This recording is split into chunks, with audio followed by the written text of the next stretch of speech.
Hey guys, welcome back to the Nerd Cave, and I'm going to do a conventions pickup video for you right now.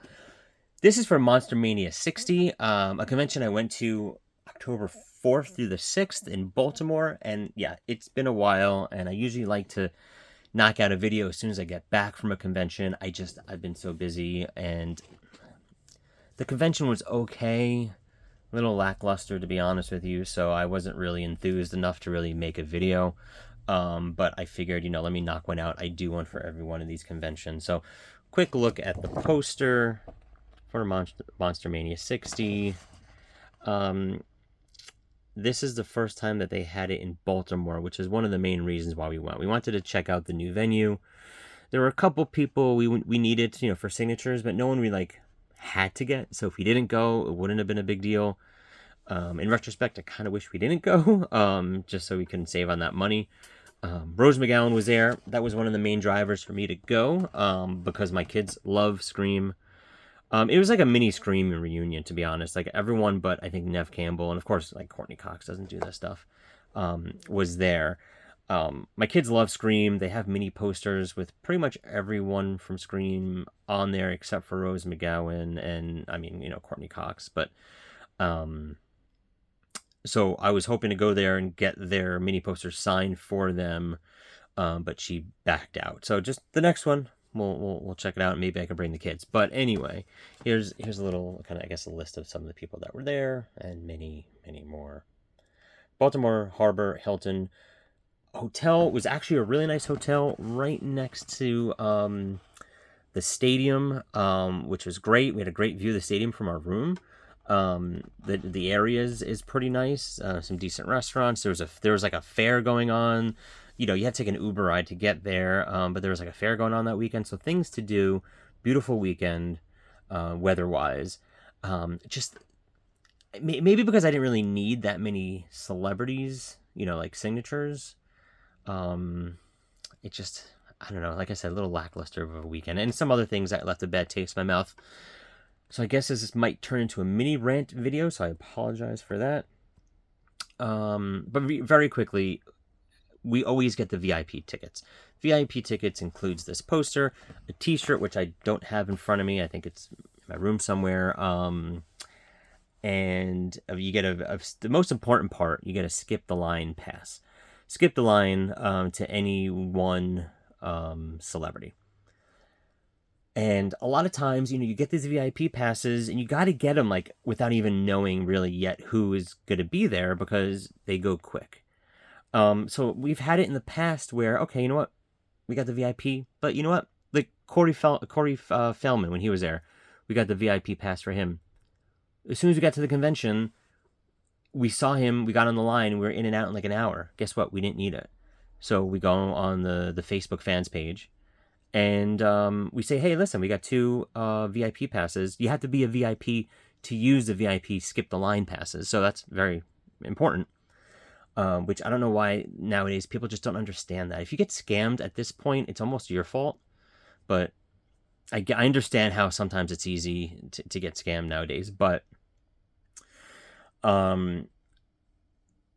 we've many times have said, hey, listen, who needs them? If you're a VIP, let us know. We'll meet somewhere at the convention, $40, $50, whatever. I'm not trying to make money off of the skip the line. I mean, it's $150 for a VIP weekend pass.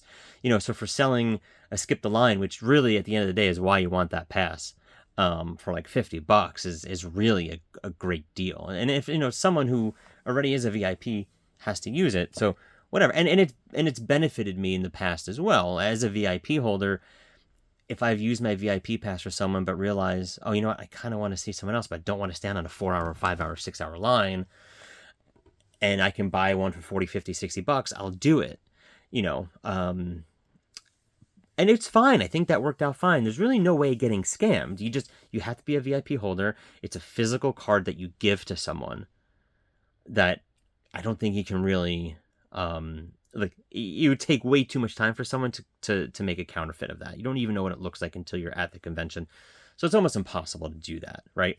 The problem is a couple people this weekend got scammed because they tried to buy VIP weekend passes from people, right? Or just passes in general from people online. And they pay the person, they get the QR code, they go to the convention, they scan it, oops, it's already redeemed. You got scammed, right? And you call the person who scammed you, and that should be that, right? But in this situation, for some reason, the Monster-Mania fan page, which is another issue I'll get to, decided to say no more selling tickets on this page.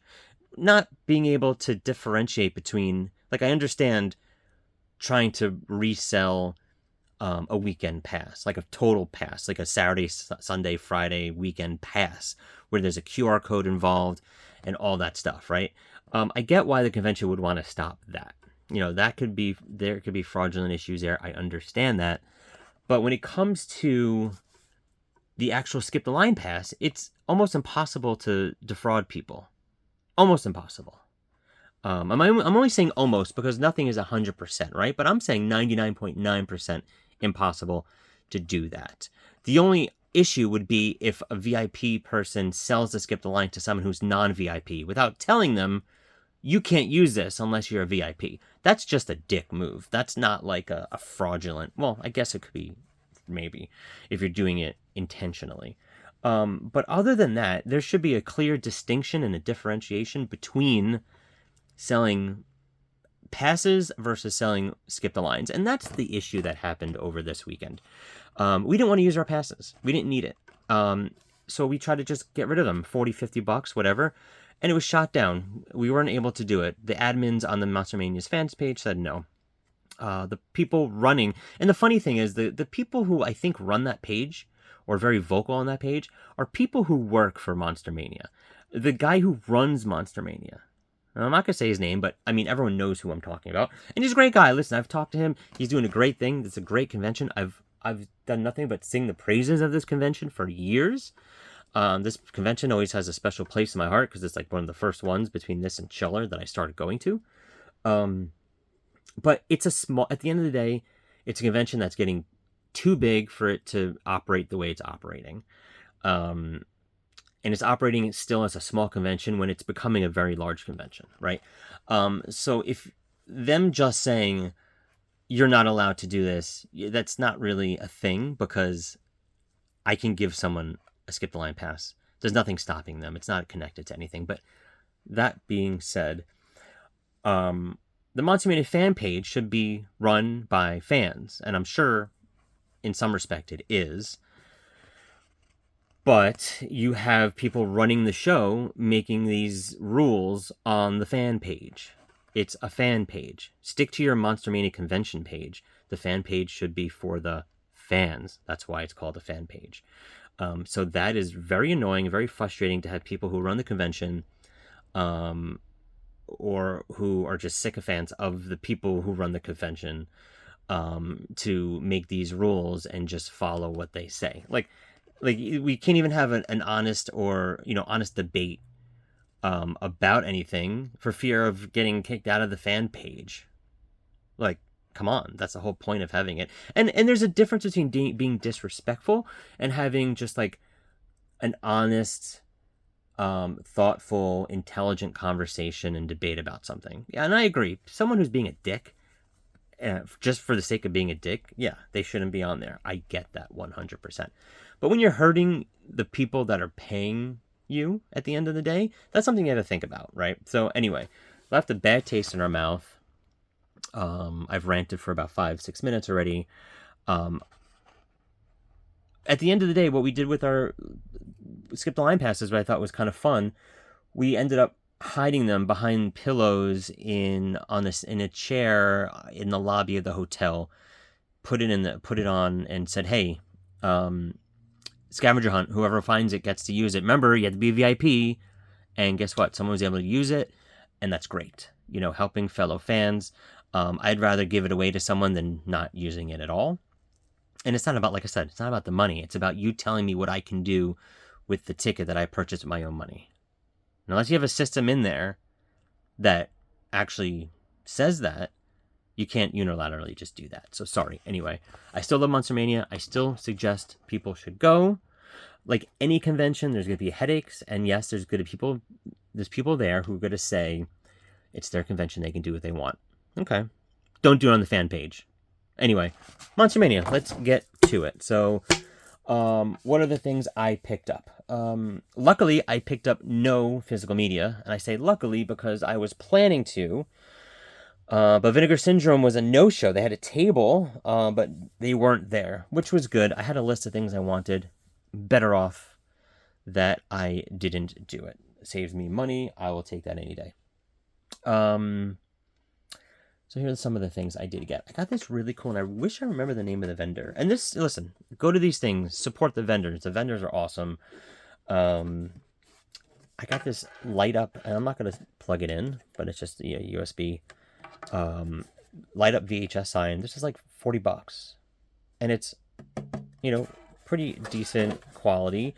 And I'm going to put it on my VHS wall next to my VHSs. It's awesome. $40. They had they had bigger ones that were like movie posters, I think. Light up ones. Maybe I'm making that up. Or not movie posters, but like movie titles that were, I think, 50 or 60 because they were bigger and I think had more components to it. But yeah, this was really cool. $40. I'll take that all day long. I don't remember the name of the vendor, and I wish I did, so I'm sorry. Next up, I got from a vendor, I got a couple masks. I got them from, hold up. Okay, got it from the last toy store. And I've mentioned them in the past. They give these stickers, which are cool. Here's another one.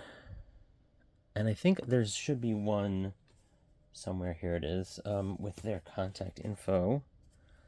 So if you could see that. Really cool. You go to these conventions enough, you recognize people. So these, I've picked up vinyls from them before. They sell masks. They sell NECA stuff. Really cool vendor. I believe it's him and his wife and kid and baby. And, you feel great buying from vendors like that just because, you're helping support their family. So, that's what it's all about at the end of the day. Really cool people and great prices on stuff. So this time around, I picked up 2 masks that I will show you now. The first one up is, let me just scan out. It is the Jason from Jason Goes. Jason Goes to Hell. It's a Jason mask. Now I like this is like a vinyl mask. I prefer the Jason masks that are like the harder, plastic kind of masks, or the fiberglass type masks. But when I saw this, I forgot what channel I was watching that had an unboxing of this, and it looked really cool. And in person, it is really awesome. It's a lot of detail. There's like an eye right there. Just look at the detail of like the blood and like the muscle, tendons, all that stuff. Here's the other side. And it's a very thick mask. This is a Elusive Concept Classic by, of course, Trick or Treat Studios. And the back even has a little bit of the hair. Really awesome mask. They had a couple of these, so I picked one up. And then I ended up also getting another mask. I wanted a H1 mask. I don't actually have an H1 mask. I have a bunch of Halloween masks. I have a 5, a 4. I have two masks, and a 2018 mask. So I wanted the H1. I went to grab it, and they gave me a good deal, right? I think at the end of the day, they gave me like $10 off to get the 2 masks. And I'm about to do the purchase. All of a sudden, I see another Halloween mask. I'm like, what is going on with that mask? I grab it because it's like yellowed, and I realize immediately it's an H2 mask, but it looks like the H1 mask, right? Let me go backwards. It's the H2 mask. The tag on it says Halloween 2, but it doesn't look like the H2 mask that I have. The H2 mask that I have already is the one that, from the chin down, is kind of like, it's not white. Where this one, well, I'll just show it. I keep talking. Everything's falling on the floor. See, the key here is to get, hold on. Okay, I got one of these bad boys. Another good thing to use instead of buying these are pretty cheap. These are like styrofoam. I also have like these heavy duty plastic ones that I was buying for a while that are like stupid expensive. These sometimes can be small on a mask. The best thing to do that I have on the rest of my masks is just, and I learned this from a guy at the convention, is just to use like a paper towel roll or like a half a paper towel roll. Like if you have like a paper towel roll that's like half done, and you just shove it in here, and that works as well too. But there we go. Let me pick up my VHS sign. Okay. So yeah, look at that. It's awesome. It is a Halloween Trick or Treat Studio mask. Halloween 2. But if you look at it, it's yellowed and worn. And it's to emulate the actual mask from Halloween 2, right? The one that that Deborah Hill had under her bed for years before they filmed Halloween 2, that was saturated with all that smoke. You know, she was a smoker. We've all heard that story before of how it was saturated with smoke and it absorbed it, and it kind of had that yellowish beat up kind of look to it because of it. And then if you watch the movie, it kind of has that look. So apparently this was like a redone mask. I didn't know, and apparently from, they told me that Trick or Treat Studios sold this, and maybe it's not available anymore. I don't see it on their website. But at the end of the day, it looks awesome. Now, I'll still go get a regular H1 mask. I still need like a H2O mask. I need a Resurrection mask. I need a Rob Zombie one. I still need a few, but Halloween 2 has been my favorite Halloween movie since I was a kid. So I had to pick this up. It was awesome. This was $70, and they knocked it down to $60, and this was $60. So yeah, I mean, but that's the price. That's the price online. That's this, and they did knock off $10. So, at the end of the day, I'd rather buy from a vendor all day long than from, a big company direct. So anyway, these are some of the things I picked up. Now let me just show you very quickly what I got signed as well.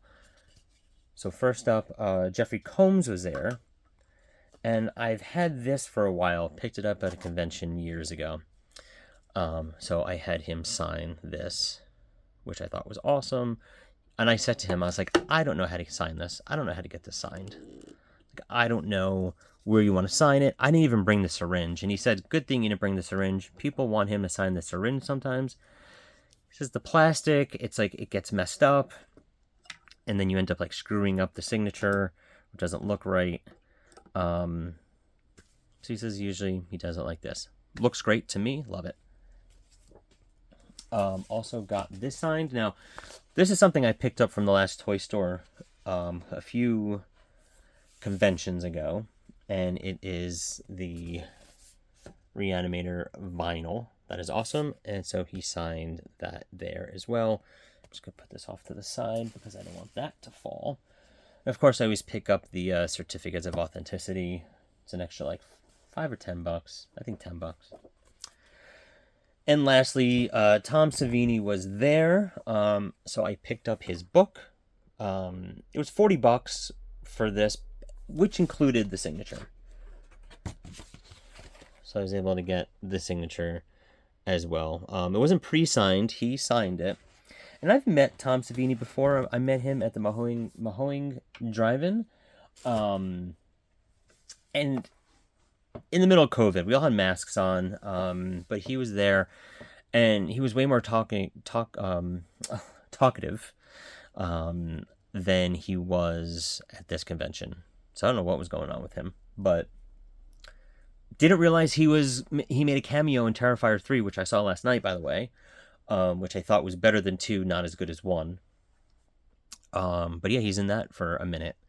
So, yeah, so that's it, guys. A lot of so's, and I apologize for that. And a little bit of a rant about Monster-Mania. Again, I love the convention. I love the people there. I love the vendors. I love the fact that I go there and people recognize me now from, going to their tables and you know, buying stuff from them.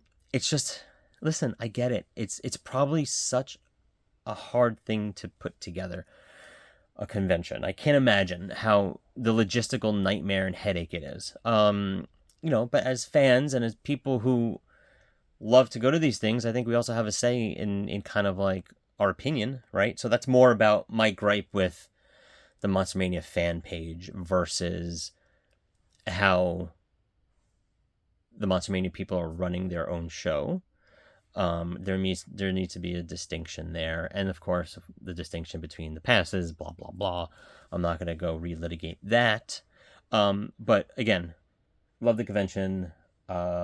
Just booked my hotel for the Cherry Hill one that's in March. So looking forward to that. We don't know who's there. There's no listing, right? That's another thing. There's no listing of who is going yet for March. Yet the DoubleTree is already booked.